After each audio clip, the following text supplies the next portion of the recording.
আজকের ভিডিওটা good morning বলে শুরু করা উচিত না কি আমি সত্যি বুঝতে পারছি না, কারণ আজকে সকালটা একদমই গুড ছিল না, ভালো ছিল না। এখন কিছু কিছু কথা আছে, মানে এখন বললে ভুল হবে, প্রত্যেকটা মানুষের জীবনে কিছু কিছু কথা থাকে যে সেগুলো চাইলেও হয়তো কাউকে বলতে পারে না। এখন আমার পরিস্থিতিও সেরকম যে কিছু কিছু কথা আছে যেগুলো আমি চাইলেও কাউকে বলতে পারবো না। কালকে রাত্রে আমার ঠিকঠাক করে ঘুম হয়নি, সারা রাত আমি সেভাবে ঘুমোতে পারিনি। মাথার মধ্যে অনেক চিন্তা ভাবনা আসছিল, অনেক স্বপ্ন দেখছিলাম, মানে দেখেছি। তো ওই সব নিয়ে না আমি অনেকটা কি বলবো, মাথার মধ্যে অনেক কিছু আসছে চিন্তা ভাবনা। মাঝে মধ্যে তুমি এমন একটা জায়গায় গিয়ে দাঁড়াও না, জীবনের পথে চলতে চলতে সেই জায়গা থেকে না তুমি পিছনে আসতে পারো না তুমি সামনে এগোতে পারবে। তো কি বলবো, না আমি যে কথাগুলো বলবো গুছিয়েও আমি বলতে পারছি না। যাই হোক, চলো আজকের ভিডিওটা শুরু করি। এখন বাজে 10:30। আজকের ভিডিওটা এখন থেকে শুরু করছি। সকালবেলায় ঘুম থেকে উঠে চা বিস্কুট খেয়ে ফোন নিয়ে পড়েছিলাম, ফোনে একটু কাজ ছিল সেগুলো করছিলাম। তো সকালবেলা ঘুম থেকে উঠে ঘর ফর কিছু ঝাড় দিইনি, বিছানাও গোছাইনি। মা বলছিল আমার ঘরের যে ফ্যানটা আছে সে ফ্যানটা মুছতে, ফ্যানের ওই পাখাগুলোতে অনেক ময়লা জমেছে। এবার ময়লা জমলে কি হয়, বাতাস ঠিকঠাক করে লাগে না, তাই মা বললো যে ফ্যানটা একটু মুছে নাও। মানে যেহেতু আজকে বেডশিটটা চেঞ্জ করবো, বেডশিট চেঞ্জ করার আগে ওই ফ্যানটা মুছতে হবে। ওই যে মা চালা এসছে, যে মা মাছ নিয়ে আসার পর মাছওয়ালা আসলো। মা মাছ আনতে গেছিলো, আমাদের এখানে সেরকম মাছ পাওয়া যায় না, যায় না, শুধু রুই মাছ পাওয়া যায়। হ্যাঁ, রুই সিলভার এগুলো ছাড়া কিছু মাছ পাওয়া যায় না। তো আজকে মা মাছ আনতে গিয়ে দেখছে কাতলা মাছ পেয়েছে, তো সেটা কিনা 400 টাকা কেজি। তো ওইখান থেকে মাছ নিয়ে এসছে। ইলিশ আর রুই, তাই বলছে। ইলিশ মাছ তো এখানকার সেই কত 200-250 ওজন হবে। হ্যাঁ হ্যাঁ, আচ্ছা। তো তাহলে আজকে কাতলা মাছের ঝোল হবে না কালিয়া হবে? তুই যাস কোথায়? কাতলার কালিয়া। হ্যাঁ আমি উঠালাম।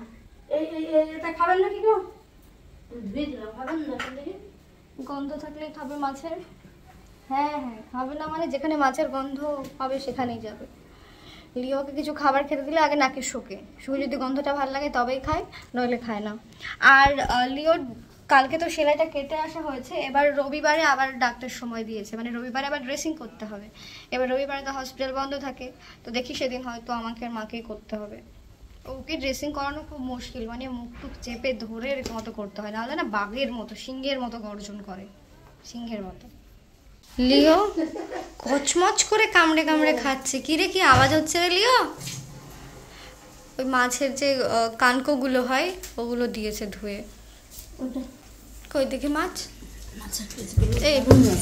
হ্যাঁ তো পিসগুলো কত বড় বড় বাবা। এটা তোমার মোটা মোটা, গাদাটা ধরো আরো এতটা হতো।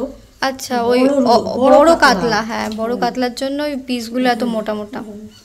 মানে এটা এমন হবে, এই যে ওই সাইডেরটা সবগুলোই কাটা সমেতে দিয়েছে, মানে এতটা করে হতো, এতটা করে হতো, মানে মাছটা কতটা বড় তাহলে ভাবো। এটা হলো গাদা, আর পেটিটা আরো লম্বা ছিল, কেটে দিয়েছে ওখান থেকে। ঠিক আছে। আর এখানে লিওর মেটে আর লিওর মাংস সেদ্ধ হচ্ছে।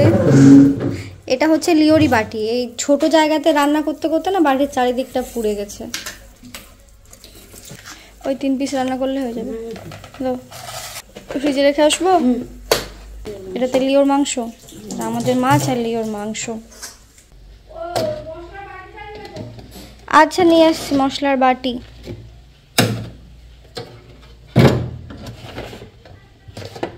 আর এই যে মা এগুলোতে আদা রসুন সব পেস্ট করে রেখে দেয়। আজকের ওয়েদারটা সকাল থেকে একটু খারাপ ছিল, সকালের দিকে অল্প অল্প বৃষ্টি হয়েছে, কিন্তু দুপুরের দিকেও হয়েছে, বাট দুপুরের দিকে খুব একটা হয়নি, কিন্তু সন্ধ্যার দিকে একদম ঝমঝম করে বৃষ্টি হয়েছে। তো মা ওইদিকে রান্নাবান্না করছিল, আমার এদিকে সেভাবে তেমন কিছু কাজ ছিল না, তো ওর সাথে আমি কথা বলছিলাম। তো আমি এখন হাসছিলাম কি নিয়ে বলো তো, আমি ওকে জিজ্ঞেস করলাম যে তুমি সকালে কি খেয়েছো? বললো নর্মালি মুড়ি খাবে, মুড়ির সাথে বিভিন্ন রকমের আইটেম এক এক দিন এক এক রকম থাকে। তো আজকে আমি কি দিয়ে যখন খেয়েছি জিজ্ঞেস করলাম, তখন আমাকে বলে কি না বাটা মাছ দিয়ে মুড়ি। ভাই আমি শুনে সিরিয়াসলি অবাক হয়ে গেছি যে বাটা মাছ দিয়েও কেউ মুড়ি খেতে পারে। তো তো বাটা মাছ দিয়ে মুড়ি কী করে খাই, ওকে জিজ্ঞেস করলাম। তো বলছে বাটা মাছটা ভেজে তারপর মাছ থেকে কাঁটাগুলো আলাদা করে সেই মাছের মধ্যে পেঁয়াজ লঙ্কা কেটে মাখিয়ে তারপর সেটাকে খাই। আমি সিরিয়াসলি ওর সাথে যত মিশছি কথা বলছি আর অবাক হয়ে যাচ্ছি যে মানুষ এরকম করেও খাবার খেতে পারে। এই ব্যাপারটা তো আমার কাছে অজানা ছিল। তো ওর সাথে আমি যত মিশছি তত নতুনত্ব জিনিস জানতে পারছি যেগুলো আমি কখনো কল্পনাও করতে পারতাম না। তো যাই হোক, এখন আমাদের ঘরের পাখাটা একটু মুছে নিচ্ছি, অনেকটাই নোংরা হয়েছিল। অ্যাকচুয়ালি এগুলো মাই করে, এবার মায়ের শরীরটা কটা দিন থেকে খারাপ বলছিলাম, তো সেই কারণে মা বলছিল, তো ভাবলাম যে চলো আজকে আমিই করে দিই। তো ফ্যানটা মোছার জন্য প্রথমে আমি খাটের ওপরে চেয়ারটা তুলেছিলাম, ভাবছিলাম আমি হাতে পাবো না ফ্যান মুছতে গিয়ে, কিন্তু পরে দেখলাম যে না, আমার হাইট অতটাও শর্ট না, আমি নর্মালি খাটের ওপর থেকে ফ্যানটা হাতে পেয়ে যাব। আর কি বলতো, আমাদের ফ্যানটা না অনেকটা যে ওই হয় রডটা হয় সেটা অনেকটাই নিচে নামানো, সেই কারণে হয়তো হাতে পেয়েছি।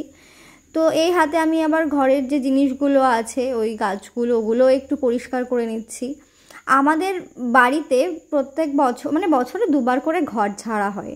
এবার আমার ঘরটা ওইভাবে ঝাড়ার প্রয়োজন হয় না, মাঝে মধ্যে আমি যেহেতু ঘরটা ঝেড়ে মুছে পরিষ্কার করি। কিন্তু মায়ের যে ঘরটা আছে, আমাদের ঘর ঝাড়া বলতে কেমন বলো তো, সব জিনিসগুলো বের করবে, ঘরে যা কিছু আছে সব কিছু বের করে ঘর ঝেড়ে মুছে আবার সব ধুয়ে মুছে এক এক করে ঢোকানো হয়। তো ওই সব করতে গিয়ে অনেকটাই সময় লেগে যায়, অনেকটা কি 2-3 দিন লেগে যায়। ঘর ঝাড়তে 2 দিন লাগে, তারপরে জিনিসগুলো একটা করে ধুয়ে মুছে ঘরে ঢোকাতে সে আরও 1 সপ্তাহ লেগে যায়, এরকম একটা ব্যাপার।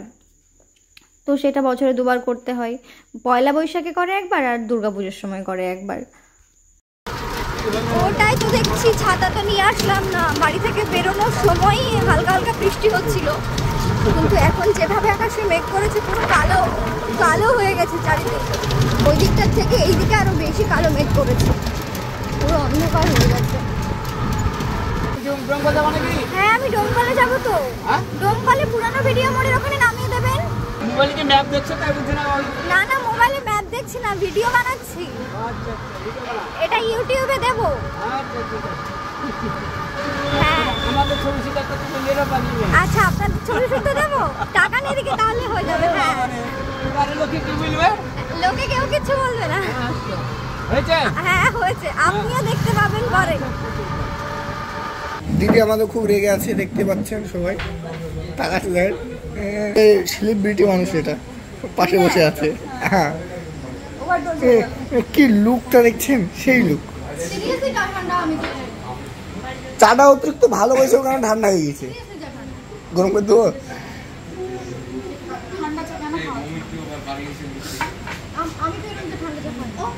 রাখো, গরম করে দিচ্ছি।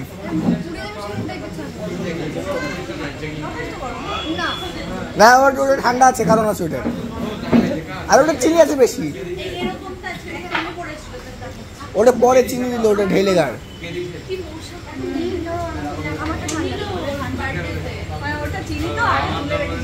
ওটাই হলো কথা। আমার চাটা ঠান্ডা হওয়ার পিছনেও কারণ আছে, আমি তো কম চিনি দিয়ে চা খাই। এবার ওরা জানে আমি অর্ডার করছি মানে সেখানে কম চিনি দিয়ে চা হবে, তো চা করার সময় আগে আমার চাটা তুলে রাখে, তারপর পরে চিনি মিশিয়ে আবার পরের চাটা করে, সেই কারণে আমার চাটা ঠান্ডা হয়ে যায়। ক্যাফে থেকে বেরোনোর পর ভাবছিলাম মায়ের জন্য ওষুধ নিয়ে সরাসরি বাড়ি চলে যাব, তো তার মাঝখানে তুমুল বৃষ্টি শুরু হলো। এবার যাচ্ছিলাম সিটি বাজার মেট্রোর সামনে দিয়ে, তো ভাবলাম যে এখানে একটু ওয়েট করে যাই, বৃষ্টি কমলে বেরোবো। এবার ওয়েট করে যাই মানে কি, একটু শপিং মলে দাঁড়িয়ে আছে মানে একটু ঘুরে তো দেখবোই, তাই না? ঘুরে না দেখলে ব্যাপারটা কেমন লাগে। এবার ঘুরে দেখতে দেখতে অনেক কিছু কেনা হয়ে গেছে। 2 পুচকির জন্য জামা কিনেছি, একটা রাফানের জন্য কিনেছি, আর একটা হচ্ছে আমাদের প্রিয়াংশুর জন্য কিনেছি, আর বাবার জন্য একটা টি-শার্ট কিনেছি। অ্যাকচুয়ালি ভাবছিলাম যে সামনে তো পুজো আছে, এবার কিনতাম, সেটা 2 দিন পর কিনতাম, তাহলে ভাবলাম যে ঠিক আছে, কিনতে যখন হবে, এখন যখন এসেছি হাতেও টাইম আছে, পছন্দও হচ্ছে, তাহলে কিনেই নি। এত পরিমাণে বৃষ্টি হচ্ছে, এই বৃষ্টি থামার না, একদম ঝমঝম করে বৃষ্টি হচ্ছে। আমরা ছিলাম শপিং মলে, ওখান থেকে তো বাজার করার পর টোটো নিয়ে আসলাম ওষুধের দোকানে মায়ের জন্য ওষুধ নিতে। ওষুধও নেওয়া হয়ে গেছে, এবার যাবো বাড়ি। বাবাকে ফোন করেছিলাম, এবার বাবাও তো আসতে পারবে না, বৃষ্টি হচ্ছে। এখন বাজে 8:15। এবার এই বৃষ্টি কখন থামবে সেটা বলার নেই, ঝমঝম করে বৃষ্টি হচ্ছে। এত বৃষ্টি হয়েছে, পা ডুবে যাচ্ছে একেবারে। মোটামুটি বৃষ্টি এখন কমেছে, প্রায় বৃষ্টিতে অনেকক্ষণ ধরে আটকে ছিলাম আমরা, বাট বাড়ি তো যেতে হবে। বাবাকে ফোন করবো, দিয়ে দেখি কত বৃষ্টি হয়েছে, আর যদি 2 ঘন্টা এরকম করে বৃষ্টি হয় ডুবে যাবে ডোমকল। এই গেঞ্জিটা পরে দেখো দেখি ঠিকঠাক হচ্ছে কিনা। কাপড়টা একরকম, তুমি হ্যাঁ হলুদ গেঞ্জিটার কাপড় আর এই কাপড়টা একরকম, বাট কেন আলনাতে সেদিন মা কেচে দিয়েছিল তো। না না এল সাইজ, টাইট হবে কেন, পরে দেখো পরো না পুরোটা। এটা আলাদা ভালো লাগছে না গেঞ্জিটা? আরে না না হাফ টাইট না, ঠিক আছে হাফ না ওইটা ঢিলা ছিল, এটার সিস্টেমটা আলাদা। এটা সিস্টেমটা আলাদা, এইটা হচ্ছে হ্যাঁ এই তো সুন্দর লাগছে। সুন্দর লাগবে যে লাগবে না, দেখতে হবে চয়েসটা কার। এই গেঞ্জি আমি কি পছন্দ করেছিলাম। তো এইমাত্র খাওয়া দাওয়া করে এসে বসলাম, আর আজকে রাত্রে ভাত খেয়েছি, মা রুটি করেনি, ভাত রান্না করেছিল তাই ভাত খেয়েছি।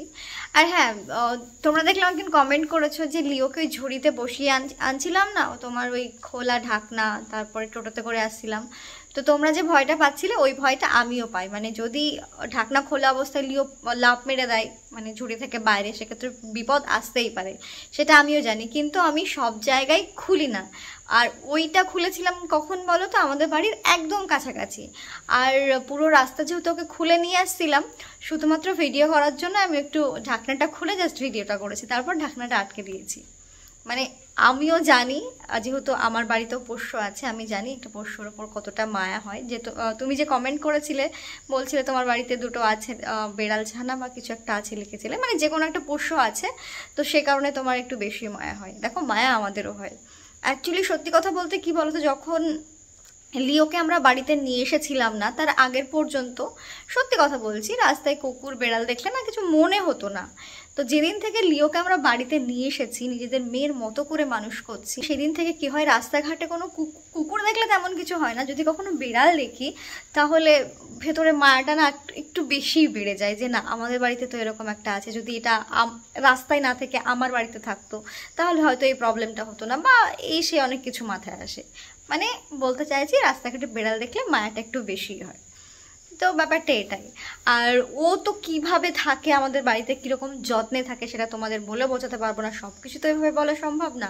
তবে এটা একটা কথা বলি, আমি যখন বহরমপুরে লিওকে নিয়ে ওই লাইগেশনের জন্য ওকে নিয়ে গেছিলাম বহরমপুরে, তো ওখানে যতগুলো বেড়াল কুকুর যা দেখেছি পোষ্য যারা বাড়িতে পোষে, মানে সবার গাগুলো একটু কেমন উস্কো খুস্কো টাইপের, নোংরা, মানে সেভাবে একটা জিনিস যত্ন করলে সেটা বোঝা যায় ওদের কেমন লাগছিল। বাট সেই জায়গা থেকে দাঁড়িয়ে আমার লিও সত্যিই মানে বলতে নেই অনেক সুন্দর। আগে ভাবতাম যে যারা পোষ্য বাড়িতে পোষে তারা হয়তো আমাদের থেকে আরও যত্ন করে তাদের পোষ্যকে, কিন্তু ওই হসপিটালে গিয়ে ওদের পশুগুলোকে দেখার পর মনে হয় যে না, আমার লিও অনেক যত্ন থাকে। মানে কি বলবো, আমার বাবা মা এখন তো সবাই খুব ভালোবাসে।